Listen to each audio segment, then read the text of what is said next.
کئی مہینوں کے سیاسی جوڑ توڑ، خصوصاً ایک ماہ کی گرما گرم بحث کے بعد حکومت اپنے اتحادیوں کی مدد سے یک کے بعد دیگر سینٹ اور قومی اسمبلی سے 26ویں آئینی ترامیم 2/3 اکثریت سے منظور کرانے میں کامیاب ہو گئی ہے، جسے نہ صرف ملک کی سیاسی استحکام بلکہ قومی سلامتی اور معاشی بحالی کے لیے بھی نیک فعل قرار دیا جا سکتا ہے۔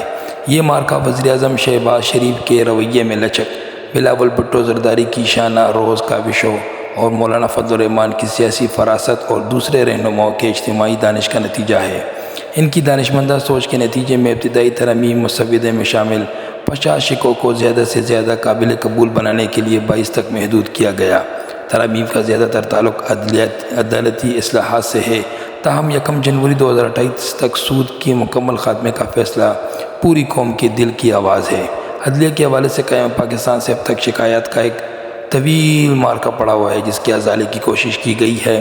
چیف جسٹس کی تقرری میں سینئرٹی کے ساتھ میرٹ کو بھی ضروری قرار دیا گیا اور اس کا فیصلہ پارلیمانی کمیٹی کرے گی، جو اس امر کا استعارہ ہے کہ پارلیمنٹ ہی ملک کا سپریم فیصلہ ساز اور بااختیار ادارہ ہے۔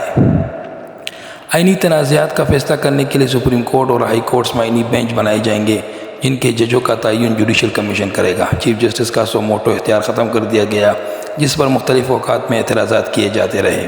یہ اختیار اب آئینی بینچ کے پاس ہوگا۔ جوڈیشل کمیشن اور الیکشن کمیشن کے حوالے سے بھی کچھ ترامیم کی گئی ہیں، جو ماضی کے تجربات اور بدلتے ہوئے حالات کا تقاضا ہیں۔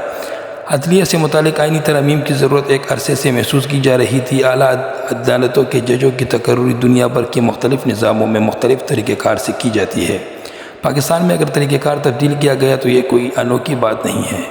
بے نظیر بھٹو اور نواز شریف نے جس میثاق جمہوریت پر دستخط کیے تھے، یہ ترامیم اسی پر عمل درآمد کی کوشش ہے۔ آئینی ترامیم کے بارے میں سیاسی رہنماؤں کے اپنے موقف ہیں۔ تحریک انصاف نے رائے شماری کے وقت سینٹ اور قومی اسمبلی دونوں کا بائیکاٹ کیا، جو اس کا استحقاق ہے۔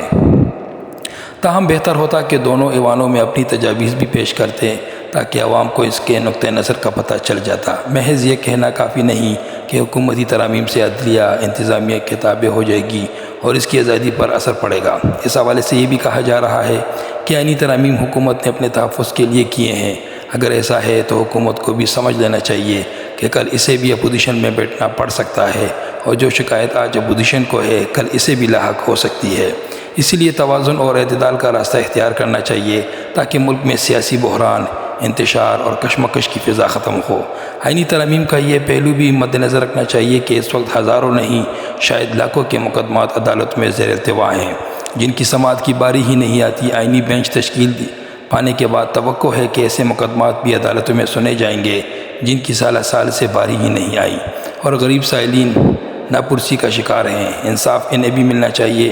26ویں آئینی ترامیم میں آئینی بینچوں کی گنجائش اس لیے پیدا کی گئی ہے، اس سے عدالتوں میں مقدمات کی سنوائی اور انصاف تک سب کی رسائی آسان ہو جائے گی۔ حکومت فوجداری قوانین میں بھی ترمیم کرنے جا رہی ہے، جس سے انصاف سہل اور سستا کرنے میں مدد ملے گی۔